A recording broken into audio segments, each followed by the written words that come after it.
Hello बच्चों, class 12 का chapter number 1 electric charge and field आज पढ़ाएंगे। इलेक्ट्रिक चार्ज एंड फील्ड में पहला टॉपिक होगा बच्चों इलेक्ट्रिक चार्ज। इलेक्ट्रिक चार्ज हमें देखना है बच्चों इलेक्ट्रिक चार्ज क्यों होगा, किसी बॉडी पर चार्ज क्यों होता है। बेटा किसी बॉडी में प्रोटॉन इलेक्ट्रॉन होते हैं। जब एक बॉडी को दूसरी बॉडी पर हम रगड़ते हैं तब एक बॉडी के इलेक्ट्रॉन दूसरी बॉडी में ट्रांसफर हो जाते हैं, और जब एक बॉडी के इलेक्ट्रॉन दूसरी बॉडी में ट्रांसफर हो जाएंगे, एक बॉडी इलेक्ट्रॉन गेन करेगी और एक बॉडी पर इलेक्ट्रॉन की कमी आएगी। भाई एक बॉडी इलेक्ट्रॉन गेन करेगी बच्चों, एक बॉडी पर इलेक्ट्रॉन गेन होंगे और दूसरी बॉडी पर इलेक्ट्रॉनों का लॉस होता है। ये लॉस और गेन मान लिया n है, तब बच्चों चार्ज होता है Q इक्वल Ne। n होगा नंबर ऑफ इलेक्ट्रॉन्स गेन और लॉस, और E बच्चों E क्या है? E छोटे छोटी यूनिट ऑफ चार्ज होती है that can exist. Fundamental unit of charge 1.6 10 to the power -19 coulomb. तो बच्चों चार्ज का तो फॉर्मूला हमारे पास ओनली Q इक्वल Ne ही होता है। भाई n नंबर ऑफ इलेक्ट्रॉन्स।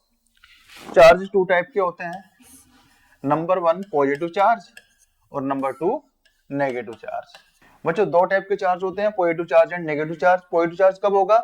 जब बॉडी इलेक्ट्रॉन लॉस करेगी, loss of electron, loss of electron. Negative charge जो बॉडी इलेक्ट्रॉन गेन करेगी, that is negative charge.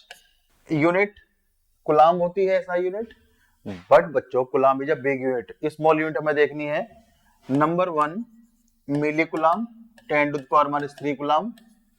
Micro coulomb, जहां पर micro 10 to the power -6 coulomb, सभी में देखना 3 का गैप है।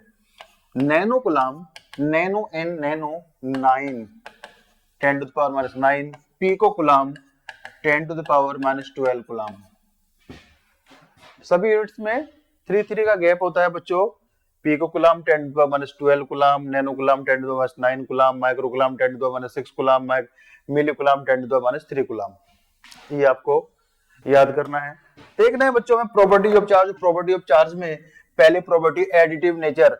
बच्चों सिस्टम ऑफ चार्जेस है, एक सिस्टम ऑफ चार्जेस, चार्जेस का एक सिस्टम है जहां पर 2 3 4 5 10 चार्जेस हैं। तब सभी चार्जेस मान लिया Q1 है, Q2 है, Q3 है, Q4 है, चार्जेस है काफी। तब टोटल चार्ज सिस्टम पे निकालना है, तब आप चार्ज को प्लस कर सकते हैं। जैसा कि मैंने बताया स्केलर क्वांटिटी है, आप चार्ज को डायरेक्ट प्लस कर सकते हैं। चार्ज एडिटिव इन नेचर होता है। Total charge Q1 plus Q2 plus Q1। किसी भी सिस्टम पर बच्चों टोटल चार्ज सभी चार्जेस का एडिशन होता है। Number 2 quantization of electric charge. Quantization में क्या देखना है बेटा? क्वांटाइजेशन एक चार्ज की एक फिक्स क्वांटिटी होती है, एक फिक्स क्वांटिटी के मल्टीपल में होता है, और वो क्वांटिटी क्या होती है? n e। Q equal Ne। Charge क्या होता है? Always integral multiple of basic quantum.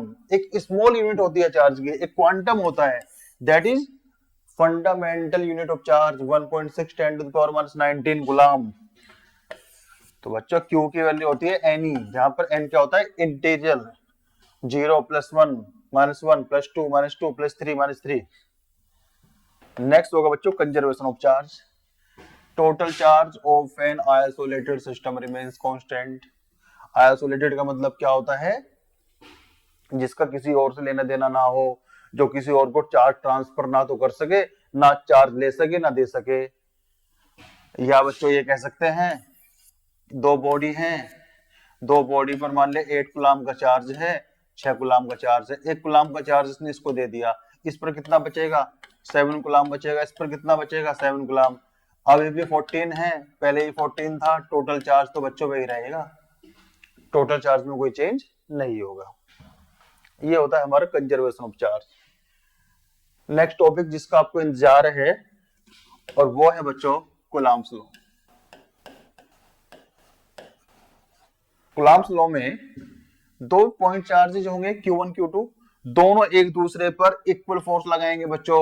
दोनों एक दूसरे पर इक्वल फोर्स लगाएंगे, दो चार्जेस होंगे, दोनों चार्ज एक दूसरे पर इक्वल फोर्स लगाएंगे, इक्वल फोर्स से रिपेल करेंगे या इक्वल फोर्स से वो अट्रैक्ट करेंगे।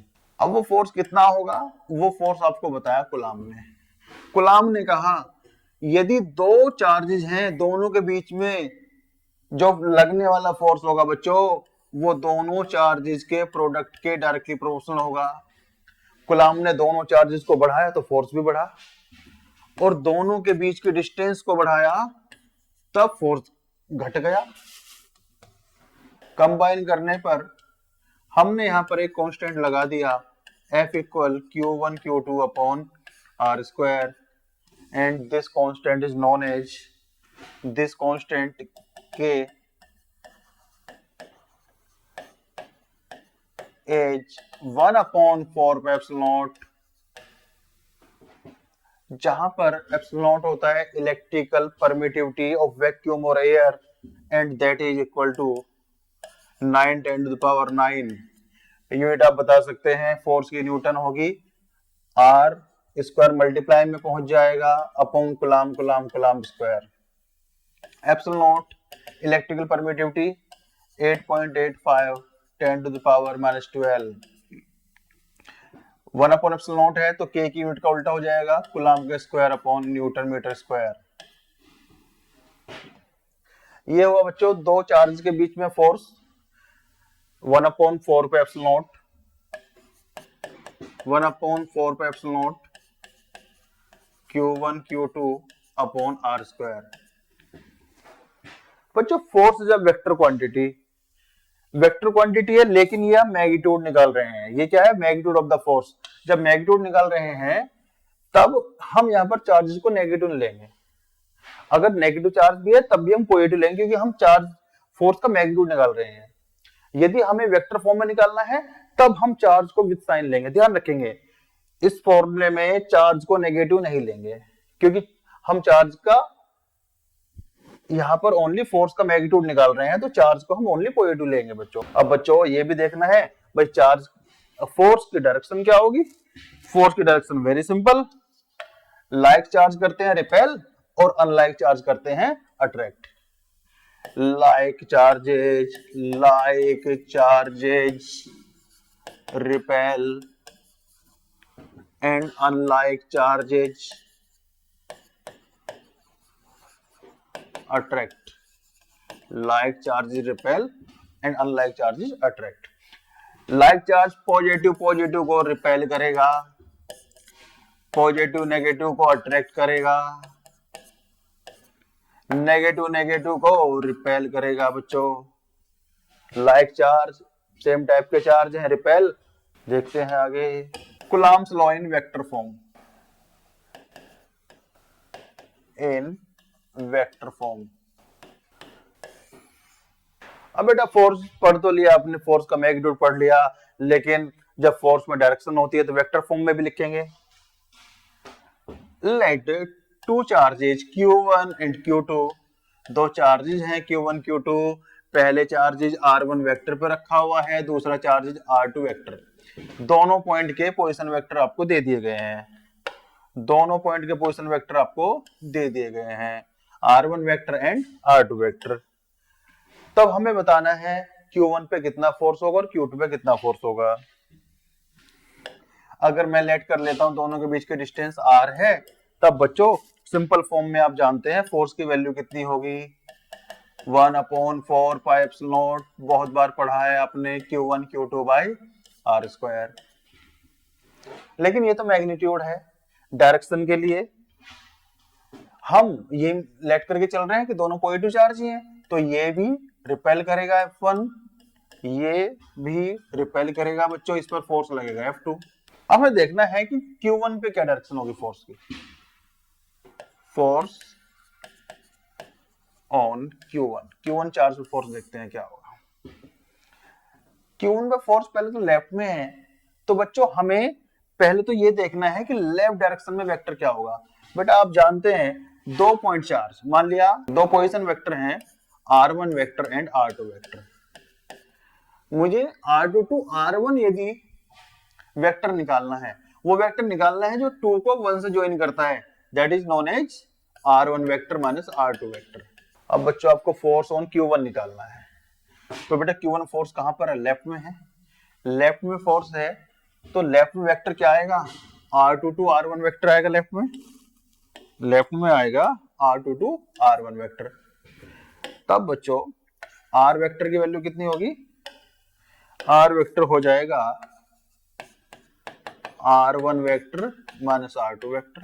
अब देखते हैं भाई फोर्स F1 की वैल्यू। फोर्स F1 क्या होना चाहिए? 1/4 pi epsilon naught Q1 Q2 upon R square तो पहले ही था बच्चों, ये तो मैग्नीट्यूड था, लेकिन हमें वेक्टर फॉर्म में कन्वर्ट करना है, that is R cap unit vector की multiply, and R cap unit vector will be vector R upon magnitude of R, then this will be in the form of F1 vector equal 1/4 pi epsilon naught Q1 Q2 R vector upon R cube, and R vector is R1 vector minus R2 vector, then F1 vector will be 1/4 pi epsilon naught Q1 Q2 R1 vector minus R2 vector upon R1 vector minus R2 vector का magnitude का cube. This is force on Q1। Q1 पे force हमारा आया निकल के 1/4 pi epsilon naught Q1 Q2 upon में magnitude का cube है, और ये R1 माइनस R2। यदि आपको Q1 पे फोर्स निकालना है तब R1 माइनस R2, और यदि Q2 पे निकालना है force on Q2 will be F2 vector is 1/4 pi epsilon naught Q1 Q2 upon बच्चों जहां पर R1 है वहां पर R2 कर देना, R2 vector minus R1 vector magnitude का क्यूब मोड का cube R2 vector minus R1 vector.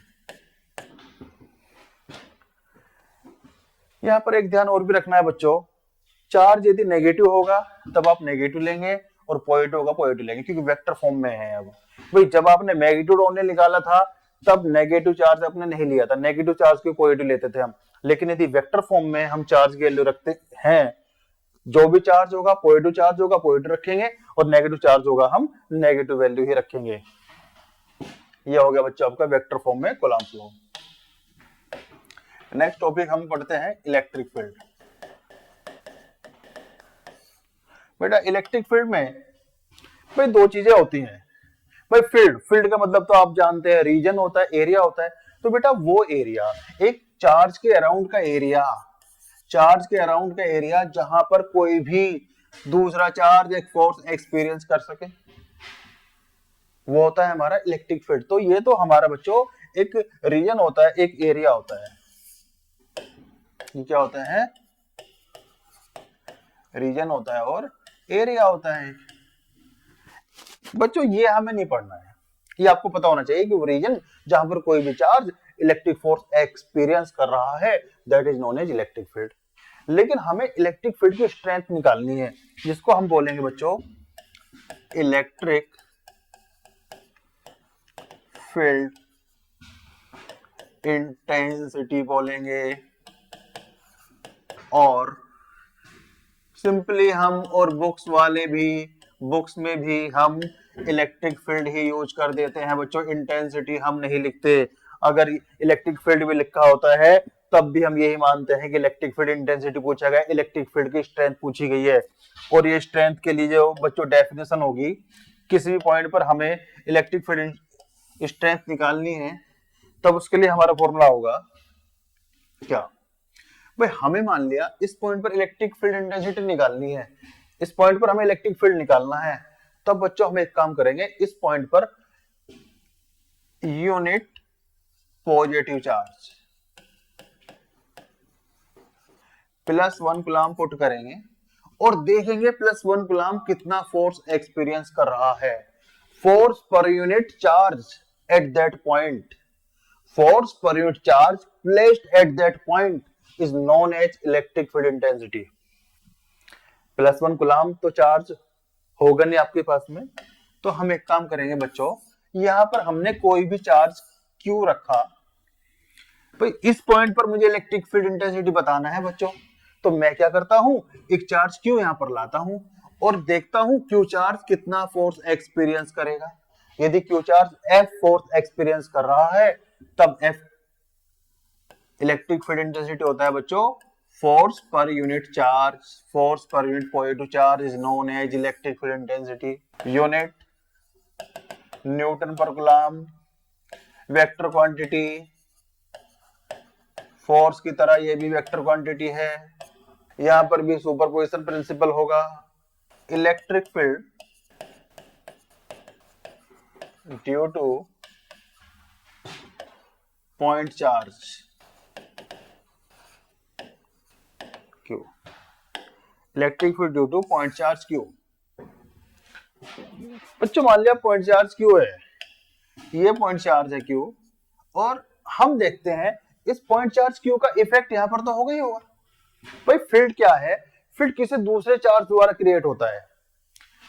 ये पॉइंट चार्ज Q है, मैं देखना चाहता हूं इस पॉइंट चार्ज Q का यहां पर इफेक्ट कितना होगा डिस्टेंस R पे। डिस्टेंस R पे कितना इफेक्ट होगा, यहां पर इफेक्ट हमें देखना है बच्चों, यहां पर देखना है। तो बेटा यहां पर इफेक्ट देखने के लिए, यहां पर फील्ड निकालने के लिए मैं क्या करता हूं, यहां पर एक मैंने प्लस Q नॉट चार्ज रख दिया और देखता हूं प्लस Q नॉट पे कितना फोर्स लगेगा। भाई फोर्स कितना लगेगा Q नॉट पे, 1/4 pi epsilon naught Q naught upon R का स्क्वायर, डिस्टेंस R है। देन फील्ड क्या हो जाएगा, F अपॉन Q नॉट, क्योंकि जहां पर हमें फील्ड फाइंड आउट करना था, हमारा टेस्ट चार्ज क्या है plus Q naught. Then electric field will be 1/4 pi epsilon naught Q naught upon R square. Q naught तो कट जाएगा और यहां बचेगा electric field equal 1/4 pi epsilon naught Q upon R square. 1/4 pi epsilon naught Q upon R square. अब बच्चों जब आपने एक पॉइंट चार्ज Q की वजह से डिस्टेंस R पे फील्ड फाइंड आउट कर लिया, भाई फील्ड तो वेक्टर क्वांटिटी होती है, डायरेक्शन भी देखेंगे बच्चों। डायरेक्शन के लिए देख लीजिए, डायरेक्शन में क्या होगा बेटा, यदि ये चार्ज पॉजिटिव है, भाई प्लस Q है, यहां पे हमें फील्ड बताना है। जहां पर फील्ड बताते हैं वहां पर भी एक पॉजिटिव चार्ज रखते हैं ना, तो ये क्या करेगा रिपेल। और यदि ये नेगेटिव चार्ज है, यहां पर रख के पॉजिटिव को क्या करेगा अट्रैक्ट। बच्चों कह सकते हैं पॉजिटिव चार्ज है तो फील्ड होगा अवे, फील्ड होगा अवे, और नेगेटिव चार्ज है तब फील्ड होगा टुवर्ड्स। भाई मैंने देखा यहाँ चार्ज पॉजिटिव है, यहाँ फील्ड बताना है अवे, मैंने देखा यहाँ चार्ज नेगेटिव है, फील्ड बताना है टुवर्ड्स। पॉजिटिव चार्ज दूर करेगा और नेगेटिव चार्ज अट्रैक्ट करेगा, यही है। अब देखना है बच्चों हमें, यहां पर इलेक्ट्रिक फील्ड आपने देख लिया बेटा। सुपरपोजिशन प्रिंसिपल, सुपरपोजिशन प्रिंसिपल कुछ नहीं होता बच्चों। सुपरपोजिशन प्रिंसिपल में यदि कोई भी चार्ज है, किसी चार्ज में फोर्स निकालना है, तो बच्चों जितने भी चार्ज रखे गए हैं Q1 Q2 Q3 सभी के चार्जेस के फोर्सेस का वेक्टर सम हो जाएगा। F vector equal F1 vector plus F2 vector. Superposition principle कोई नया प्रिंसिपल नहीं है, सभी का सम कर देंगे तो बच्चों वो क्या होगा हमारा फोर्स आ जाएगा। भाई वेक्टर फॉर्म में आप लिख लेंगे।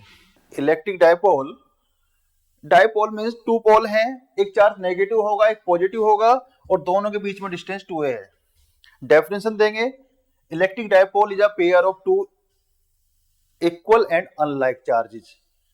टू इक्वल, दोनों चार्ज Q है, अनलाइक है, एक नेगेटिव Q एक positive Q, that is known as electric dipole. बच्चों इलेक्ट्रिक डायपोल के बारे में इतना ही काफी है। अब देखेंगे हम electric dipole moment. Electric dipole moment क्या होगा इलेक्ट्रिक डायपोल मोमेंट में, एक चार्ज, हमें पता है डायपोल में दो चार्ज होंगे नेगेटिव एंड पॉजिटिव, एक चार्ज एंड दोनों चार्जेस के बीच की distance length of dipole 2a is known as electric dipole moment. Vector quantity, vector quantity, अगर वेक्टर क्वांटिटी है बच्चों तब डायरेक्शन भी होगी, और डायरेक्शन हुआ करती है negative Q to positive Q, याद रखेंगे। Negative Q to positive Q, पहले नेगेटिव है बाद में पॉजिटिव है, direction left to right, direction left to right.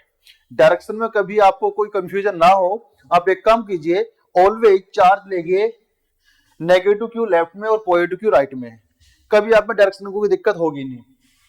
Vector quantity है negative Q to positive Q.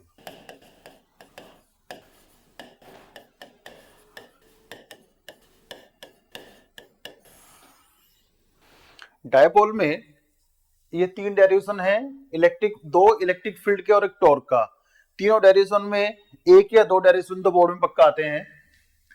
देखते हैं बच्चों, यहां पर टू चार्जेज है, negative Q and positive Q, और हमें बताना है कि दोनों चार्जेस की वजह से एक्सियल पॉइंट, एक्सियल पॉइंट का मतलब होगा दोनों चार्जेस को ज्वाइन करने वाली जो ये लाइन है, दोनों चार्जेस को ज्वाइन करने वाली जो लाइन है, लाइन पर डिस्टेंस आर पे, आर कहां से होगा डिस्टेंस, फ्रॉम मिड, मतलब मिड पॉइंट ये है, तो बच्चों डिस्टेंस आर ये होगा पॉइंट पी। डायपोल की लेंथ होती है A, and A means 2a, 2a dipole की लेंथ होगी। डायपोल की लेंथ 2a है, ये हमारा डायपोल है, ए बी डायपोल है, और पी पॉइंट है जहां पर हमें इलेक्ट्रिक फील्ड बताना है। Electric field, electric field due to negative Q, बता सकते हैं नेगेटिव क्यू की वजह से फील्ड कितना होगा, E1 इक्वल। बच्चों इलेक्ट्रिक फील्ड फाइंड आउट करने के लिए एक तो चार्ज चाहिए और एक डिस्टेंस चाहिए। चार्ज कितना है, नेगेटिव क्यू है, डिस्टेंस कितना है, ये डिस्टेंस हम देख सकते हैं, ये डिस्टेंस यहां से यहां तक का, ये डिस्टेंस r है और ये a है, डिस्टेंस हो गया r plus a, that is 1/4 pi epsilon naught q upon r plus a का होल स्क्वायर। क्यू नेगेटिव था, आपने नेगेटिव नहीं लिया, क्योंकि जब फील्ड या फोर्स आप निकालते हैं, ये फील्ड एंड फोर्स का मैग्नीट्यूड निकालते हैं, और मैग्नीट्यूड में चार्ज को नेगेटिव नहीं लेंगे। नेगेटिव चार्ज आपको बताएगा यहां पर इलेक्ट्रिक फील्ड लेफ्टवर्ड होगा, क्योंकि नेगेटिव चार्ज यहां पर रखे पॉजिटिव चार्ज को अट्रैक्ट करेगा। मींस डायरेक्शन लेफ्ट में लिख सकते हैं P2A या P2B, P2A। इसी तरह चार्ज प्लस क्यू की वजह से आप पॉइंट पी पर फील्ड निकालेंगे। Electric field eight P due two plus Q. आपको दो ही चीज चाहिए, एक चार्ज चाहिए और डिस्टेंस चाहिए। चार्ज तो आपको क्यू पता ही है, ये डिस्टेंस देखेंगे, ये डिस्टेंस आर और ये ए, आर डिस्टेंस में ए डिस्टेंस को आप माइनस करेंगे तब ये डिस्टेंस आएगा R minus A, that is E2 equal 1/4 pi epsilon naught Q upon R minus A का होल स्क्वायर। डायरेक्शन निकालने के लिए जहां फील्ड निकालते हैं वहां पर हम लेट करते हैं पॉजिटिव चार्ज है, ये पॉजिटिव को रिपेल करेगा, मींस E2 की डायरेक्शन राइट में होगी। E2 की डायरेक्शन कहां होगी, राइट में, तो E2 क्या हो जाएगा हमारा B2P, E2B2P। अब हमें इलेक्ट्रिक फील्ड E1 और E2 दोनों ऑपोजिट डायरेक्शन में है, जब ऑपोजिट डायरेक्शन में है दोनों को सब्ट्रैक्ट कर देंगे, बड़े में से छोटे को सब्ट्रैक्ट करेंगे, और बड़ा फील्ड जो है वो है R माइनस A वाला, क्योंकि डिनोमिनेटर जितना बड़ा होगा वो वैल्यू उतनी ही छोटी होगी। नेट इलेक्ट्रिक फील्ड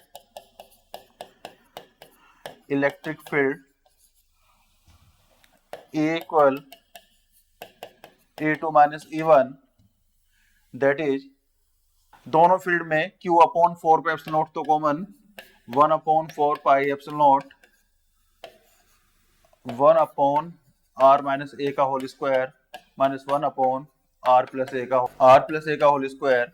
एलसीएम लेने पर हम देखेंगे equal Q upon 4 pi epsilon naught, LCM में दोनों को मल्टीप्लाई कर देंगे, R प्लस A का whole square into R minus A का होल स्क्वायर। अब जो एलसीएम लेते हैं, एलसीएम की यहाँ भी मल्टीप्लाई करते हैं और यहाँ पर भी। जब एलसीएम की आपने यहाँ पर मल्टीप्लाई की तो आर माइनस ए कट जाएगा, बचेगा आर प्लस ए का होल स्क्वायर। सोल्व करने लगे आप, यहाँ बचेगा आर माइनस ए का होल स्क्वायर। यहाँ मैं एक लाइन खींच देता हूं, पता रहेगी। Q upon 4 pi epsilon naught, दोनों का स्क्वायर है तो होल स्क्वायर लिख लेंगे, R square minus A square का whole square, R plus A into R minus A, R square minus A square हो जाएगा। एंड ऊपर जब आप सोल्व करते हैं R square plus A square 2r a, यहाँ पर R square plus A square minus 2r a, दोनों को ये 4r a आ जाएगा। That is 1 upon 4 pi epsilon naught Q into 2a अलग कर लेंगे एंड 2r लिखेंगे अलग, अपॉन में आएगा R square minus A square का square. 1 upon 4 pi epsilon naught. अब जानते हैं Q इंटू 2a होता है P, Q into 2a P होता है, तो ये लिखेंगे हम P 2PR upon R square minus A square का स्क्वायर। ये होता है हमारा electric field at axial point of dipole. If dipole is very small then R is greater than A square can be neglected, can be neglected. A square को आप neglect कर सकते हैं, नेग्लेक्टेड। तब फील्ड की वैल्यू कितनी आएगी, 1 upon 4 pi epsilon not 2PR। बच्चों ए स्क्वायर प्लस माइनस में नेग्लेक्ट हो जाएगा तो ये स्क्वायर आप छोड़ देंगे, आर स्क्वायर का स्क्वायर आर की पावर 4, आर की पावर 4 है, यहाँ पर आर की पावर 1 है, यहाँ पर रह जाएगा आर की power 3। 1 upon 4 pi epsilon naught 2p upon R की पावर 3। ये हमारा फाइनल फॉर्मूला है। ये एक्सियल पॉइंट पर है, कब, जब स्मॉल डायपोल है 2p upon R cube. Electric field at equatorial point of dipole. Electric field at equatorial point of dipole. Equatorial point का मतलब क्या होगा, डायपोल के बीच में, डायपोल का मिड पॉइंट ये है, ये डिस्टेंस a, ये भी डिस्टेंस a होगा। Perpendicular bisector of the dipole, वो लाइन जो डायपोल को दो इक्वल पार्ट में डिवाइड करे और वो परपेंडिकुलर भी हो, that is known as perpendicular bisector. And perpendicular bisector पर जितने पॉइंट होंगे उनको बोलेंगे equatorial point. Let point P equatorial point. यहाँ पर हमें इलेक्ट्रिक फील्ड निकालना है। इलेक्ट्रिक फील्ड निकालने के लिए देखेंगे यहाँ पर नेगेटिव क्यू की वजह से फील्ड कितना होगा। नेगेटिव क्यू अट्रैक्ट करता है, अट्रैक्ट यहाँ करेगा नेगेटिव क्यू और पॉजिटिव क्यू करेगा रिपेल। तब बच्चों नेगेटिव क्यू की वजह से फील्ड होगा E1 और पॉजिटिव क्यू करेगा रिपेल, पॉजिटिव क्यू की वजह से फील्ड होगा ये E2।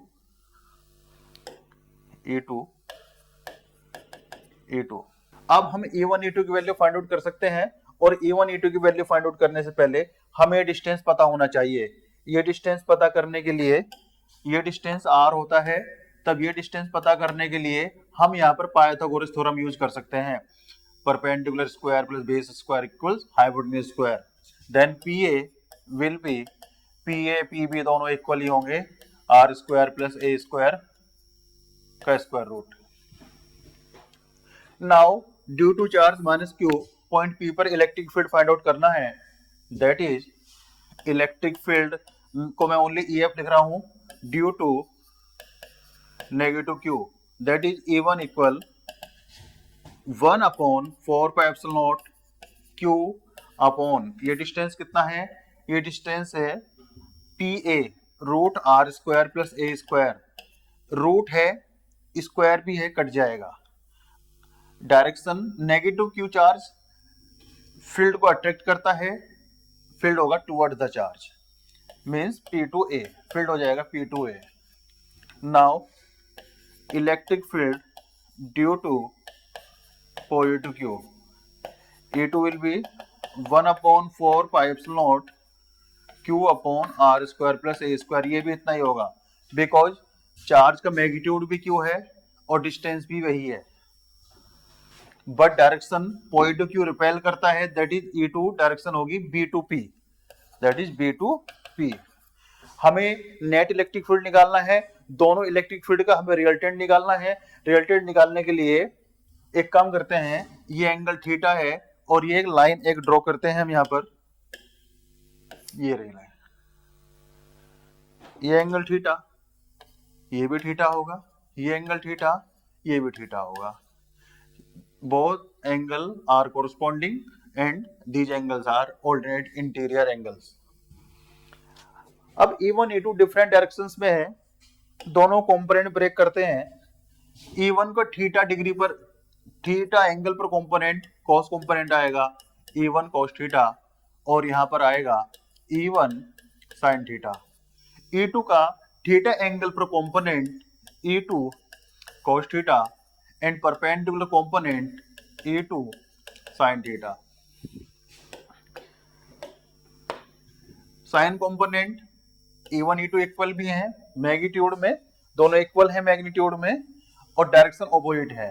Sign component cancel out हो जाएंगे एंड कॉस कंपोनेंट प्लस हो जाएंगे। तब हम लिखेंगे sine component, sine component cancel out, वो कैंसिल कर देते हैं। Then net electric field, net electric field will be equal E1 cos theta plus E2 cos theta।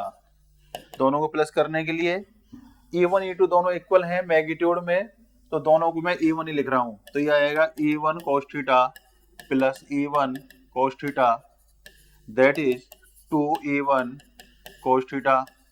E1 की value 2 into 1 upon 4 pi epsilon naught Q upon R square plus A square cos theta.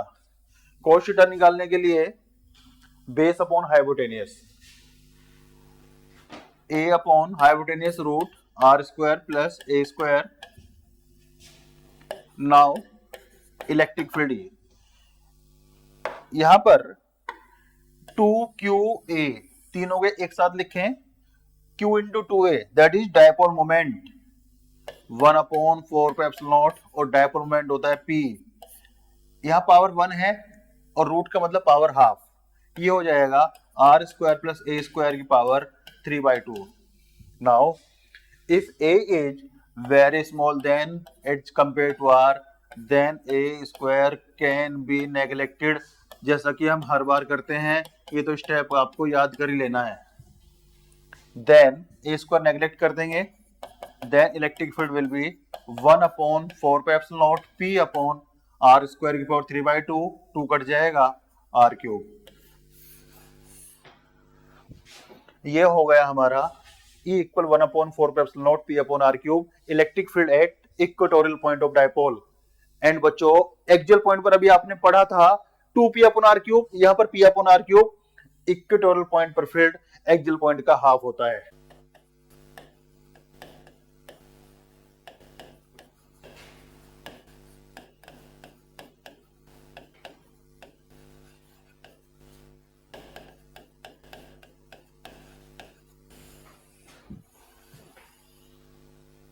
Torque experienced by an electric dipole placed in uniform electric field।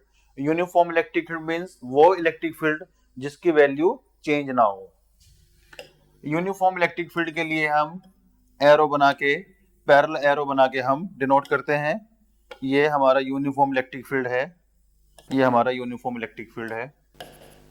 Dipole that is, ये एक dipole, dipole में 2 equal charges, negative Q point A है, point B positive Q, field E है। Point charge electric field में होगा तब point charge पर एक फोर्स लगता है, Q नेगेटिव Q पर ऑपोजिट लगेगा और पॉजिटिव Q पर उसी डायरेक्शन में लगेगा। नेगेटिव Q पर फोर्स होगा F1, F2 बोल रहे हैं, F2 QE लेफ्ट में होगा, पॉजिटिव Q पर F1 QE राइट में होगा। दोनों के बीच की डिस्टेंस कितनी है, 2a है। डायपोल चार्ज प्लस q और माइनस q, डिस्टेंस 2a है। Electric field uniform electric field, याद रखना यहाँ पर इलेक्ट्रिक फील्ड यूनिफॉर्म है। यूनिफॉर्म का मतलब इलेक्ट्रिक फील्ड की वैल्यू यहाँ पर कहीं पर भी चेंज नहीं होगी, फील्ड के अलोंग इलेक्ट्रिक फील्ड इक्वल ही होगा। इलेक्ट्रिक फील्ड पढ़ा है ना, इलेक्ट्रिक फील्ड का मतलब इलेक्ट्रिक फील्ड में इलेक्ट्रिक फील्ड लाइंस होती हैं, और एक सरफेस के लिए हम डिफाइन करेंगे इलेक्ट्रिक फ्लक्स। ये सरफेस है एक, ये सरफेस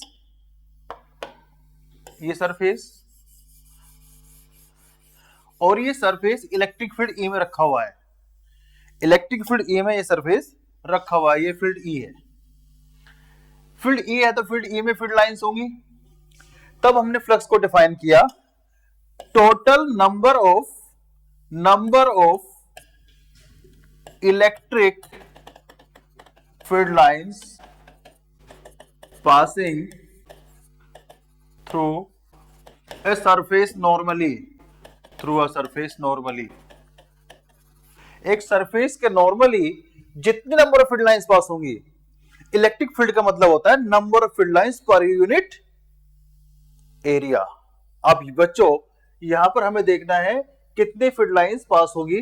तो फील्ड लाइंस पास होने के लिए इलेक्ट्रिक फ्लक्स के लिए हमारा जो फॉर्मूला होता है इलेक्ट्रिक फ्लक्स का फॉर्मूला होगा इलेक्ट्रिक फ्लक्स फाई रिप्रेजेंट करेंगे ई ए कोस थीटा। ध्यान बहुत बड़ा ये रखना है कि यहां पर जो थीटा होता है angle between electric field and normal of plane और इलेक्ट्रिक फील्ड के बीच का जो एंगल होगा वो थीटा होगा। ई क्या होता है, इलेक्ट्रिक फील्ड होगा। ई यहां पर ई क्या होगा, इलेक्ट्रिक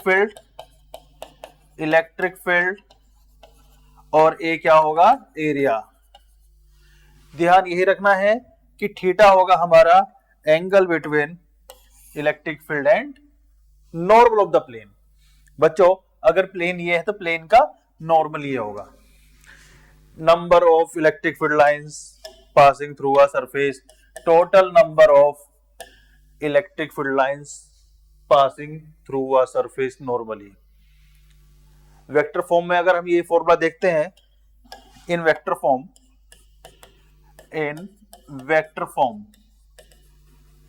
फॉर्म में क्या होगा, phi equal vector E dot vector A. Vector E dot vector A, flux एक हमारा स्केलर क्वांटिटी हुआ करता है तो डॉट प्रोडक्ट होगा। Unit newton per coulomb electric field की यूनिट होती है, ये metre square, newton metre square per coulomb. Scalar quantity है, कोई डायरेक्शन नहीं होगी। बस इतना होगा कि यदि एक क्लोज सरफेस है, क्लोज सरफेस में इनकमिंग जो फ्लक्स एंटरिंग है, एंटरिंग फ्लक्स नेगेटिव होगा एंड आउटगोइंग फ्लक्स पॉजिटिव होगा। Entering flux negative, outcoming flux क्या होगा, पॉजिटिव। फॉर क्लोज सरफेस के लिए यदि हम फॉर्मूला देखते हैं, एक क्लोज सरफेस है, क्लोज सरफेस में क्या होगा बच्चों, क्लोज सरफेस ये है, डिफरेंट पॉइंट पर फील्ड में भी डिफरेंट होगा। हमने स्मॉल एरिया ए लेट किया, यहां पर small area D A let किया, डी ए वेक्टर। इस पॉइंट पर इलेक्ट्रिक फील्ड की वैल्यू वेक्टर ई है, दोनों के बीच में एंगल थीटा है। तब यहां से कितना फ्लक्स पास होगा, vector E dot vector D ए। ये फ्लक्स ओनली स्मॉल एलिमेंट के थ्रू पास होगा, और जब हमें सभी स्मॉल एलिमेंट को प्लस करना होता है तब हम यूज करते हैं इंटीग्रेशन का। टोटल फ्लक्स फाइंड आउट करने के लिए close integral of vector E dot vector D A, that is phi. Close surface की अगर बात करेंगे, क्लोज सरफेस के लिए हमारा फॉर्मूला यही होगा, E vector dot A vector का क्लोज इंटीग्रल का मतलब ये वो इंटीग्रेशन करना है, लिमिट वो लेनी है कि पूरा क्लोज बॉडी को आप यहां पर कवर करें, क्लोज बॉडी यहां पर कवर हो। गॉस थ्योरम, अब तक आपने फ्लक्स पढ़ा, phi equal E A cos theta या phi equal vector E dot vector A. But बच्चों गॉस ने क्या बताया था, गॉस ने फ्लक्स को डिफाइन नहीं किया, लेकिन एक क्लोज सरफेस के लिए, मान लिया क्लोज सरफेस है और क्लोज सरफेस के अंदर कुछ चार्ज है, चार्ज ये सिग्मा क्यू में जितने भी चार्जेस सभी का अपने सम करेंगे कितना जाएगा सिग्मा क्यू। गॉस ने बताया था total flux passing through a close surface, total flux through a close surface is 1/ε0 times the charge enclosed by the surface, that is phi equal sigma q upon epsilon naught। जो भी total flux होगा यहाँ पर sigma Q का मतलब total charge enclose. ध्यान ये रखना है अंदर के चार्ज की बात करते हैं, बाहर कितना भी चार्ज हो बाहर के चार्ज से कोई मतलब नहीं है, चार्ज अंदर का देखा जाएगा ओनली, ये टोटल फ्लक्स होगा। इसके क्वेश्चंस आप जब भी करेंगे तो क्वेश्चंस करने के लिए आप अपने माइंड में एक चीज लाना कि भाई कोई भी चार्ज है उससे फ्लक्स हर एक डायरेक्शन में ओरिजिनेट होगा, that is Q upon epsilon not. और जो भी सरफेस दिया हुआ है टोटल स्पेस का कितना पार्ट होगा वो निकाल सकते हैं। जैसे कि आप काफी क्वेश्चंस करते हैं, जैसे कहते हैं कि एक क्यूब है, क्यूब के सेंटर पे चार्ज क्यू रखा हुआ है, तो बेटा टोटल फ्लक्स कितना होगा क्यूब एप्सिलॉन नॉट। लेकिन एक फेस के थ्रू कितना फ्लक्स पास होगा, 6 फेस होते हैं, क्यूब 6 एप्सिलॉन नॉट। एक वो भी करेंगे क्वेश्चन हम वर्टेक्स पे, वर्टेक्स पूरे स्पेस से कितना होता है 8 होता है, तो 8 आ जाएगा क्यूब 8 एप्सिलॉन नॉट। एक यदि फेस पे रखा हुआ है, एक फेस तो क्यूब हो सकते हैं, तो फेस के लिए क्या होगा क्यूब 2 एप्सिलॉन नॉट। एक एज पे कितना होगा, एक एज को टच करने वाले 4 क्यूब हो सकते हैं, that is cube upon 4 epsilon not, ये हो सकते हैं। फिलहाल जब क्वेश्चंस करेंगे उसमें करेंगे, फिलहाल हमें देखना है प्रूफ देख लेते हैं गॉस थ्योरम के प्रूफ में क्या होगा। प्रूफ सिंपल है, एक आपने पॉइंट चार्ज के लिया Q, let a point charge Q, electric field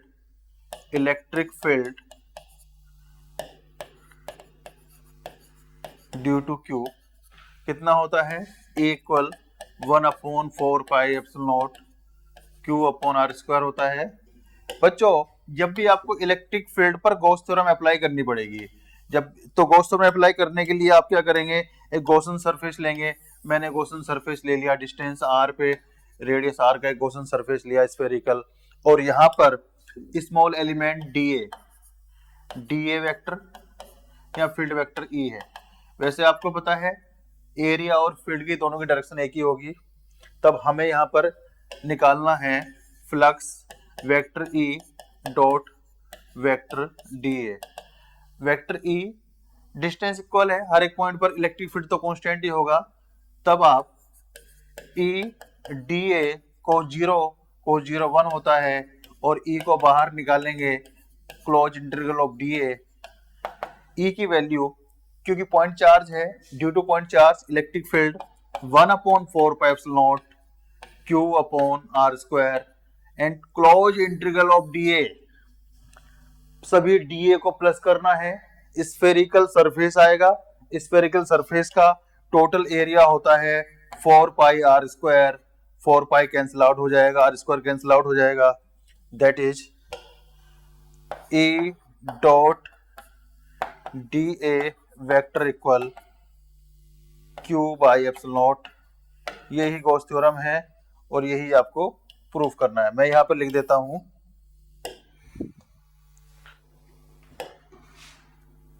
vector E dot vector dA का dot close integral Q upon epsilon not, यही प्रूव करना था, यही गॉस थ्योरम है।